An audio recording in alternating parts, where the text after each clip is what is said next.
What's going on, everybody? Mortem here, this time bringing you my review after 100% for Soulstice, which despite the name is actually not a Souls-like, but rather an action combat game similar to things like Devil May Cry or potentially even Bayonetta. But to kick this video off with my usual spiel, I review games after 100% all the time to set me apart from other reviewers on YouTube. While 100% does include the achievements, it also includes a lot more than that. And if you're not subscribed to the channel and you click on the channel page, first video you'll see is a video explaining everything that I covered. That said, the achievement list for this particular game is pretty comprehensive. And to that end, my Steam profile is public and linked in the description. You're welcome to check it out. But with that out of the way, let's actually jump into this review. Now, as I mentioned, kind of a AA action combat game, so the combat is a huge part of it. In many ways, it kind of is the game. But of course, we also have a story attached to that, and as such, and the fact that this is a bit of a different game from what I normally cover, which tend to be more CRPGs, that type of thing, this review will be structured a little bit differently, but there should be timestamps so it's easy to navigate. And the primary things we're going to be talking about are the story, the difficulty, the combat, as well as some miscellaneous points. Now let's start with the story. Interestingly enough, the story is my favorite part of the game. Maybe I'm just getting old, but I actually enjoyed the story for this quite a bit. And to give a basic plot setup here, we play as Briar and Lute, who together form a chimera, as they're called. Chimeras are a forging between a living person and a spirit that kind of binds them into one superhuman being, more or less. In this particular universe that we see, three gods known as the Keepers fought chaos in time immemorial. And while they could not kill chaos, they did banish it beyond a veil. Every so often, this veil breaks or gets torn open,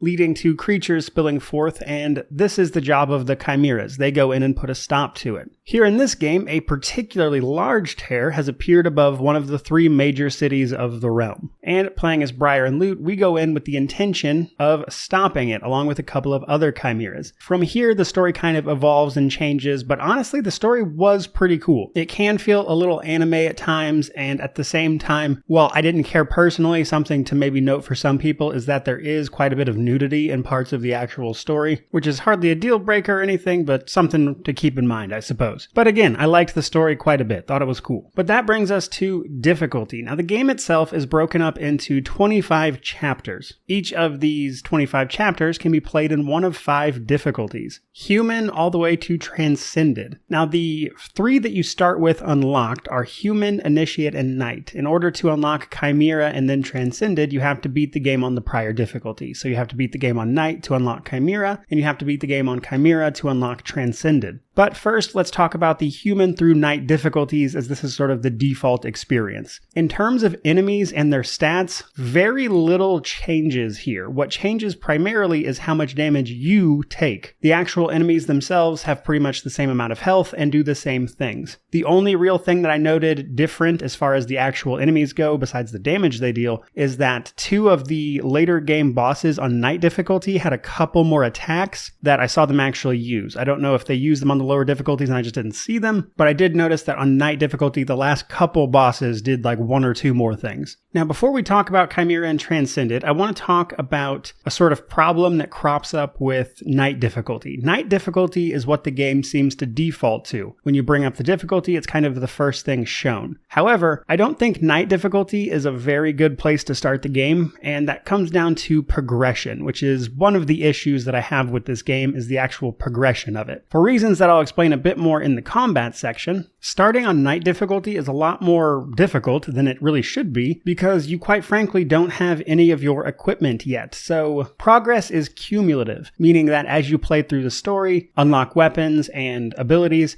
you just get those regardless of what difficulty you're playing on. You don't start a new game. You can pick a chapter at one of the difficulties you've unlocked, provided you've gotten there on the highest difficulty. So if I were playing on Knight difficulty and beat a chapter, I could then replay that chapter on lower difficulties if I should so choose. However, the higher difficulties, I would have to get to that point in the story again. So on Knight difficulty, you're taking a lot more damage for starters than you would on a lower difficulty, which is expected in and of itself. However, the issue crops up where you're actually fighting a ton of enemies that you don't have the weapons to fight right away. I'll explain again more of this in the combat section, but a lot of the combat in this game boils down to using the right weapon against the right enemies. However, you unlock the weapons as the game progresses, meaning that a lot of the fights on night difficulty, if you start there, take kind of forever because you don't have the appropriate weapon to deal with that enemy, and then the game gives it to you later. And because of this, if you start on night, a lot of the fights kind of turn into a slog where you just kind of don't have the abilities or the stats to deal with it. And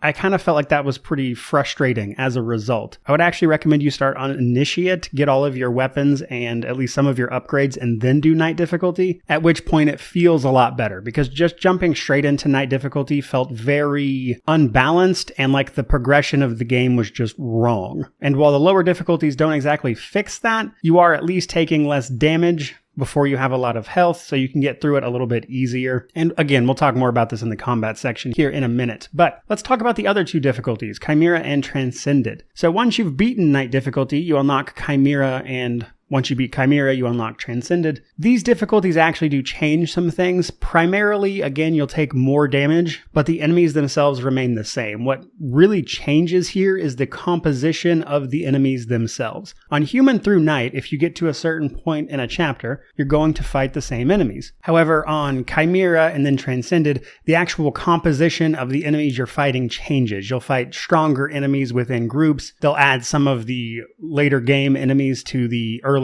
chapters, etc. And basically you're just fighting more of the tougher monsters. But again, if you already have all your weapons and abilities at this point and you got to Chimera mode, you're probably going to be okay. But you do take a bit more damage. And then Transcended is just more of that. You take a ton of damage. But I've been talking a bit about progression, so let's actually talk about that a little bit before we jump into combat itself. Now, as I already mentioned, the weapons unlock at certain story milestones. And using the right weapon against the right enemy is a big part of combat here, because the only damage increases you actually get come from weapon upgrades. You won't be leveling up or passively increasing damage outside of the proficiency upgrades on your weapons, and even these proficiency upgrades only increase damage against certain enemy types. For instance, the bow becomes stronger against flying enemies, the fist weapon does more damage to armor, that kind of thing. So again, using the right weapon at the right time is basically integral to combat. But the other side of progression is loot, your shade. Loot is actually your character's little sister and forms the sort of defensive, almost in many cases, side of your abilities. So while the actual physical character does a lot of the swinging and weapon switching, loot handles all of your counters, parrying, and slowing enemies down, that type of stuff. And all of this is done through her skill tree. Now, while a lot of that tends to be more defensive in nature, loot is really the more effective person in combat, because a lot of her upgrades give you access to automation, basically, where she'll start countering and slowing down enemies automatically, which can make combat much, much easier for you. Now, as far as actually making this progression happen, it's pretty straightforward. You just find the collectibles or buy them from an in-game shop that you'll meet every so often or can access in between chapters. You'll be picking up currencies as you play that are basically red or blue for your main character, and then loot, which will let you upgrade things like your health, your entropy, your actual abilities, of course, like I've already mentioned. But the entropy in particular is an interesting mechanic, as it is basically what governs the way loot behaves. And there's a bit of color coding to it, red or blue, which is where I want to kick off the combat section. Again, if you're familiar with Devil May Cry, or as you've seen on screen already up to this point, you'll likely be familiar with some of the concepts at play here. But when it comes to the red versus blue thing in particular, loot has the ability to call up two fields, as they're called, blue or red. I believe they're actually called evocation and banishment, but basically red or blue globes around your character. This is important because enemies come in three basic varieties in terms of the way you can attack them. Non-color-coded enemies can just be attacked regularly with weapons. Blue enemies can only be attacked when they are inside of your blue field. Red enemies can only be attacked when they are inside of your red field, which is pretty straightforward. And as I've mentioned up to this point, most of combat comes down to just using the right field and the right weapon at the right time. And once you've kind of got that gameplay bit down, the rest of it becomes a breeze, actually. However, early in the game, you're going to have bad fields and the wrong weapons, frankly, which is where the progression thing comes in. So loot uses a mechanic called entropy. Basically, she can only hold these fields up for so long. And early game, it's not very long at all. You can decrease your entropy by actively attacking an appropriately colored enemy while the field is up, so you can do it for longer. But overall, at the start of the game, the amount of times you can have these shield up is relatively relatively short. Combine that with the fact that her using her counters for your defensive maneuvers also fills up the entropy meter, and it can make it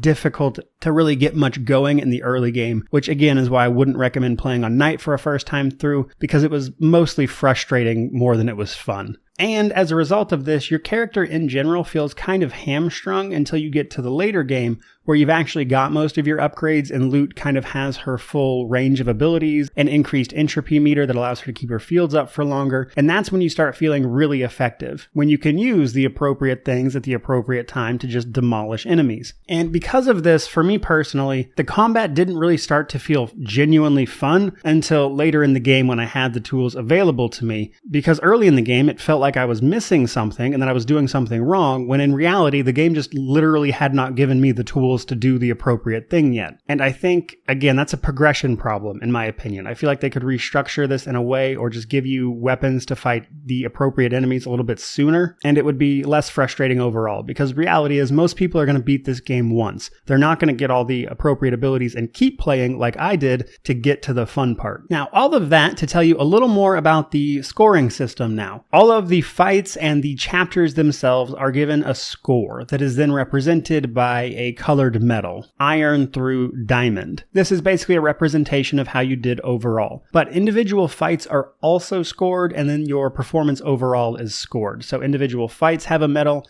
and then the actual chapter has a medal as well. However, with the law of averages, it's pretty easy to get this pretty high. So combat is awarded a medal based on 3 things. Your actual point score, which is increased by engaging with the combat system and doing varied things with the different weapons, synergy attacks, the rapture state, which we'll talk about here in a second, that kind of thing. Basically just mixing up what you're doing. Then there is the time the combat actually took, as well as your damage taken. I got really good at killing things very quickly and without taking a lot of damage, but I wasn't using a lot of the variety available to me, mixing up my weapon combos, etc. So I usually only got like a silver on the actual point score for each individual fight. But your score for the combat for the level is an average of all of the combats you participated in for that level. So if I did really bad in a couple fights on a stage, but I did really good in all of the other ones, on average, I'll likely still get like a platinum medal for the fighting at the end of the chapter, because all of the chapter statistics that are taken into account are the combats, like I've already mentioned, your total score for the level, as well as the time it took you to run through the level itself. And using the law of averages, I was able to get really high scores, even though my actual point score for each individual fights tended to just be average to above average. But honestly, as long as you can get through most fights without taking a ton of damage, you'll probably do better than you think. There are times I actually thought I was doing terrible, and then the game was like diamond, and I was like, I guess that was how that was supposed to go. Now, last but not least, let's talk about the rapture state. This is a sort of supercharged state that sees you do a lot more damage, ignore hits, that kind of thing. It causes you to not lose your combo bonus if you get hit. However, you still take damage. Once you get to a certain point in the story, this unlocks. As you're fighting in combat, if you can do a bunch of combos without getting hit yourself, you'll build up a stat called Unity. Unity is basically how well you're doing in combat, and when it gets high, you can either use synergy attacks or you can activate the rapture state. Synergy attacks are weapon-specific combos that you can unlock with your upgrades, and then the rapture state is usually the better way to go, as it sees you dealing increased damage, having better movement, knocking enemies off kilter, that kind of thing. Again, if you cannot get hit in combat, you can build up more Unity, do more attacks, and it's basically rewarding success, where if you're having trouble, the game tends to punish you by taking away Unity. So something to keep in mind. However, in addition to all of this, there are also items that you can use in combat. The standard healing items, and then a couple of specific items that can block all damage for a period of time, or instantly max out your Unity stat. These items can actually be really helpful, but you do get a small penalty to your score for using them. But in later stages, if you're trying to get a specific medal, it can actually be very advantageous to use them, especially the invulnerability potion. And once you get to a certain point in the game, you don't even need your resources that you've been gathering anymore, and you can spend them almost exclusively on items for every chapter, at which point it's kind of fair game anyway. Now, all of that explained, let's talk about some of my problems with combat. For starters, the field mechanic can be kind of annoying, but not for the reason you'd think. Having to switch it around is a little tedious, but it's not that bad. But as you might imagine, they like to throw a lot of enemies at you at the same time. So you'll have enemies that need one or the other field constantly. The Rapture state actually allows you to attack enemies regardless of which field you have up. You can just hit them, which is also a nice touch. But in regular instances, if you have the wrong field up, or if you don't have a field up and you go to hit one of those enemies, your character will do like a little stagger. Oh, I can't hit that thing. And it'll like stagger you out. You'll be forced to play an animation, which opens you up to getting attacked. Again, pretty basic. The problem is that in practice, you have a lot of fights where they're including the blue and the red monsters together, like right next, all grouped up to each other. And it's very easy to have the wrong field up and be trying to hit an enemy just because it's next to the one you're actually trying to hit, which I found incredibly annoying because you're actually attempting to do the right thing,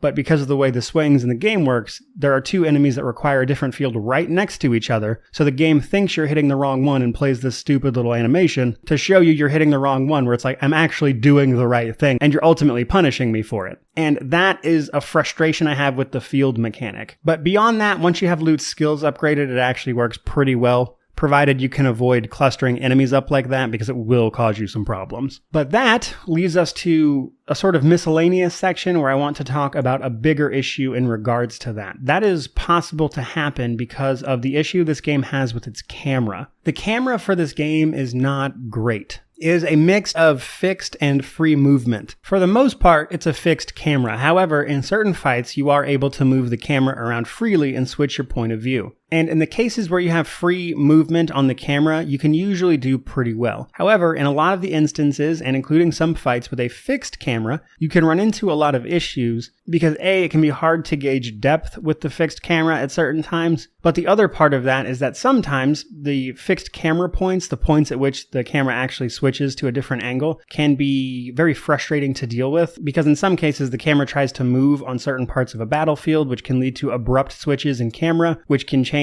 the directional indicators for your movement, which can mess you up in combat. It also leads to a situation when you're out of combat and just running around where you're running down a hallway and then the camera switches and then you're suddenly running the wrong way and it can be a little annoying. So the camera just by itself could use a little work. I would honestly prefer they just give you the free form camera because it clearly works. They let you have a free moving camera in multiple fights. There doesn't seem to be any reason you can't have a free camera other than the feel of the game being a genre that typically has a fixed camera. And there just doesn't seem to be any real reason for it otherwise. But in its current implementation, it's just not good. And it actually leads to yet another problem with platforming. So in addition to their use in combat, the fields can actually be integrated into the platforming aspect of the game. Certain levels will see you activating typically the blue field to jump around platforms that are then solidified and allow you to carry on your way. The camera, the fixed camera, causing problems with the sort of depth of field of your vision can make this incredibly annoying. And it causes the platforming to be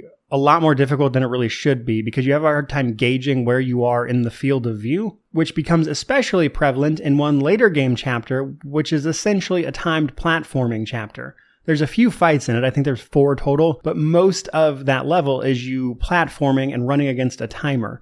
And I lost that mission probably a half dozen times trying to do one section where it is incredibly hard to gauge where your character is going to jump. And the platforming shouldn't be difficult because honestly, it's pretty simple platforming that is made harder than it really should be because the camera sucks. But all of that brings us to our positives and negatives. So let's talk positives. The story was really cool. I actually enjoyed the story quite a bit. I thought it was interesting. And while not necessarily the most unique in its concepts, nonetheless, I thought it was really cool. They very clearly kind of set up a sequel at the end. So I'm curious if they're going to be trying to make a sequel to this. And if they do, I hope they listen to some of the feedback from this review. But nonetheless, story was very cool. Another positive is that the combat is fun at the very beginning and the late game. That sort of middle ground where you're fighting enemies you don't have the tools for isn't so fun, or at least in my opinion it isn't. However, early in the game where you're fighting kind of weaker enemies where it doesn't matter anyway, and then late game when you have your full gambit of abilities and kind of can engage with all of the systems at play, I had a lot of fun with it then. And strangely enough, I had the most fun in this game actually on the harder difficulties where I had all the tools available to me than I really did any other time. I also kind of enjoyed it on the lower difficulties where I could get through these fights without the proper tools and still have fun. The worst part of the game for me was combat on night difficulty when I didn't have the appropriate equipment because the game hadn't given it to me. But outside of that, the combat can be fun, and late game it is. But getting to that late game is a problem, which brings us to our negatives. The progression of this game just feels off. Like, I get what they were going for. They were probably attempting to be like, oh, see these tough enemies, now you have a tool to deal with them and they're easier. But to me, it just doesn't work. I could see them doing that with 1 or 2 fights. You're going to have to fight quite a bit of enemies before you actually get the appropriate tool for them. And I found it more annoying than fun. And then the other negatives are, of course, the camera and by extension, the platforming. I really wish the camera was better. Honestly, just give me a regular third-person camera. Again, there does not seem to be a reason not to have it. And as a result, it was very hard to enjoy any amount of platforming as a result. Mostly anything that required me to jump around on these platforms or the levels was made infinitely more difficult because of the camera. So, in conclusion, overall, it's a lot of fun. The story was cool. I mostly enjoyed the combat outside of the issues I've already highlighted. But nonetheless, those issues are there, and it can be rather frustrating in a lot of cases as a result of those issues. Right now, for full price, Soulstice is $39.99 US. Obviously, that's going to vary by region, of course, but for me, I do feel like I got my money's worth out of it, even if there are definitely some problems. That said, though, for most people, I would say this is a buy on sale, honestly, just because I think a lot of people are going to find this game more frustrating than fun, especially if you're only trying to play through it the one time. So unless you just really love Devil May Cry and that type of game, I would say this is buy on sale for most people. But in all fairness, personally, I did feel like I got my money's worth out of it, but a lot of that's honestly just down to the amount of time I spent with it and the fact that I really started to enjoy the game much later into the experience. But for most people who are probably only going to play through a game once, I would not recommend this for $40. I'd probably buy it on sale and give it a run through for the story because I thought that part was pretty cool. But that is all I've got for you guys. So hope you enjoyed the video. If you did, like, comment, subscribe, all that YouTube jazz. But regardless of any of that, truly, thank you so much for watching. I really do appreciate it. May you wander in wisdom and have an amazing day.